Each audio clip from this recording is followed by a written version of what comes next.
Mon très cher Albus Dumbledore et vous tous sorciers et moldus, bonjour. Aujourd'hui dans Lumos pour un moldu, nous tenterons de faire la lumière sur le symbole qu'incarne la marque des ténèbres.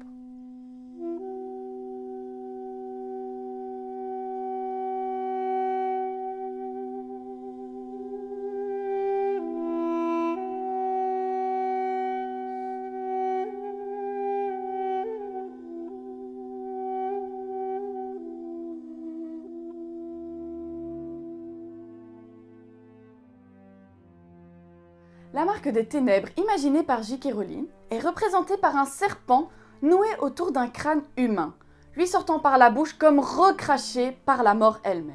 Dans l'œuvre de J.K. Rowling, le serpent est l'emblème de Salazar Serpentard et de son descendant Lord Voldemort. Celui-ci se réapproprie l'image du serpent pour créer son signe d'allégeance qui unit les Mangemorts à leur seigneur. Nous avons vu dans l'épisode consacré au Boa du Zoo que le serpent symbolise l'éveil de la conscience. Or, nous l'allons voir que être conscient, c'est se découvrir mortel.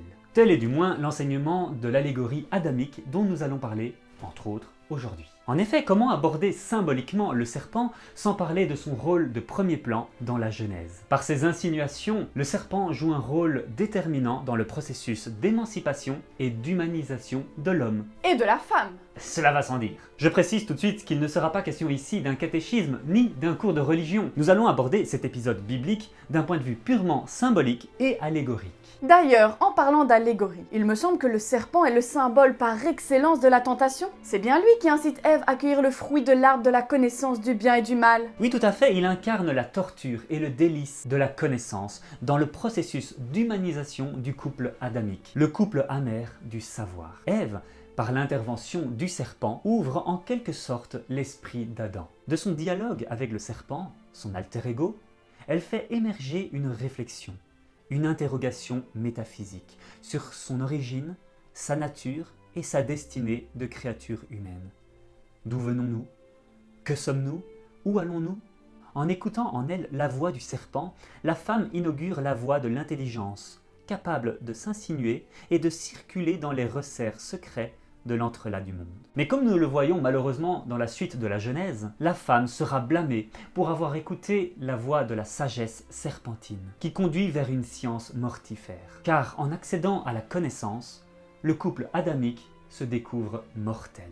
Quant au serpent, il sera condamné à une vie maudite. Mais pourquoi le serpent est-il blâmé d'avoir conseillé aux humains de goûter aux fruits de la connaissance? Essentiellement pour la raison suivante, le serpent ouvre symboliquement les yeux de l'homme à sa triste condition. En effet, Adam et Ève baignaient dans un éternel présent, insoucieux du lendemain, l'esprit ensommeillé. Or, en croquant le fruit de l'arbre de la connaissance, ils s'éveillent vulnérables, réduits à une existence de servitude, esclaves de leurs pulsions et condamnés à trimer pour subvenir à leurs besoins primaires. Donc, le serpent joue un rôle de révélateur de conscience. Au final, c'est plutôt positif, je trouve. Certes, être conscient, c'est se découvrir mortel, mais c'est aussi voir le monde dans toute sa beauté et sa complexité. C'est se sentir infiniment petit. En les initiant à la science, le serpent ouvre à l'homme et à la femme des perspectives inédites. Il les fait mûrir et les amène à se connaître eux-mêmes. Oui, tu as tout à fait raison, et en cela, le serpent joue un rôle de messager. Il appelle au voyage, comme nous l'enseigne le caducée de Mercure. Ainsi, l'intelligence et la conscience de l'homme sont à la fois ses plus grands atouts, mais également ses plus lourds fardeaux. Elles révèlent l'amertume de l'existence. Elles lui font prendre conscience du drame qu'est leur vie. Le doute vient avec l'intelligence. Elle s'insinue comme un serpent. Ma vie a-t-elle un sens? Ne suis-je pas tout simplement destiné à disparaître sans que rien ne subsiste de mon existence? Si J.K. Rowling a associé Voldemort à l'image du serpent, ce n'est donc pas par hasard. Voldemort, cet être mi-homme,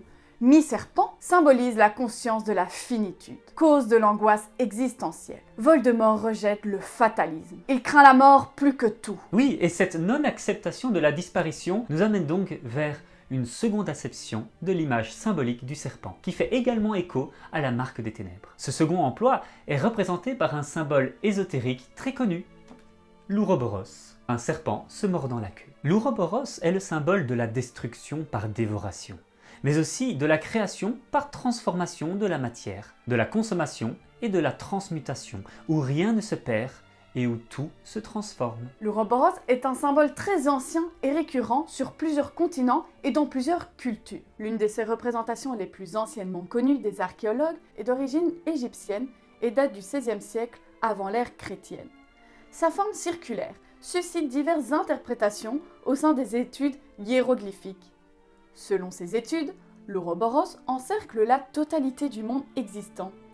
Il symbolise donc le cycle du temps, ainsi que l'éternité. Mais l'interprétation la plus répandue réside dans le fait que ce serpent se morde la queue, symbolisant ainsi l'autodestruction et l'anéantissement. Le serpent se mordant la queue symbolise donc l'acte simultané de créer, de dévorer et de reconstituer. À travers cette consommation par autophagie métaphorique, le fait pour un être vivant de consommer une partie de son propre corps pour survivre, l'Ouroboros symbolise l'immortalité. Mais celle-ci ne s'effectue pas sans une destruction au préalable. L'Ouroboros est donc signe d'évolution refermée sur elle-même. Notons que le serpent symbolise l'élément terrestre, l'être souterrain qui sillonne les cavernes et les entrailles de la terre tortueuse. Nous comprenons mieux maintenant pourquoi J.K. Rowling a choisi de lier le serpent à Voldemort. Ce dernier est empli de haine, de peur et d'angoisse face à la mort et l'oubli. Cette peur le guide inéluctablement vers une déshumanisation. Voldemort mutile son âme par la création des Horcruxes pour atteindre l'immortalité. Tout comme le serpent, se mordant la queue, dévore sa propre chair dans un cycle éternel. Voldemort opte donc pour l'autophagie ouroborique pour demeurer à jamais égal à lui-même. Le symbole du serpent révèle donc d'innombrables significations. Mais avant de terminer cette vidéo,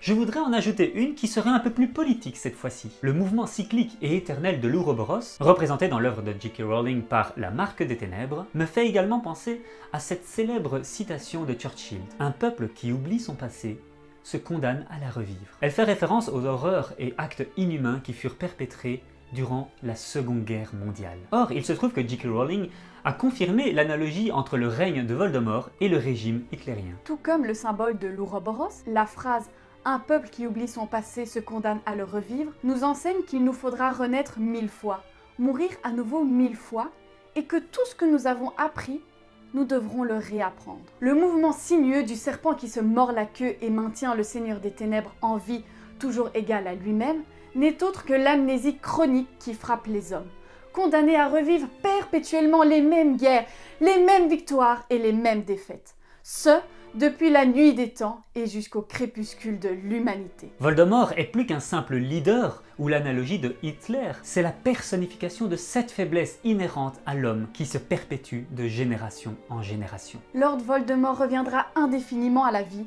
tant que l'homme n'aura pas appris de ses erreurs, tant qu'il oubliera chroniquement son passé. La terreur soumet les hommes à la servitude de leurs propres pulsions et à leur soif d'absolu et de grandeur. Merci professeur Dumbledore pour vos enseignements. Et votre sagesse. Vous resterez à jamais dans nos mémoires et nos cœurs. Voilà, nous avons tenté de dire. Ainsi s'achève cette vidéo consacrée au symbole de la Marque des Ténèbres. Je rappelle enfin que l'interprétation d'un symbole reste personnelle et tutti quanti. Et si vous avez aimé cette vidéo, n'hésitez pas à la liker et à vous abonner à notre chaîne YouTube et Instagram. On vous rappelle que le meilleur moyen de nous soutenir est de partager nos vidéos et de parler de nous autour de vous. Merci et nous vous disons à très bientôt pour un prochain épisode de Guide symbolique à l'usage des moldus. C'était Mouni Et Phoenix. Nous sommes frères Et sœurs. dans Lumos pour un moldu.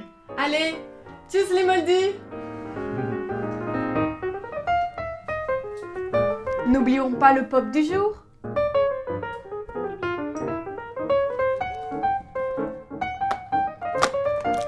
J'ai vu celle-là. Voilà Madame Maxime. Je vais la mettre à côté de Fleur.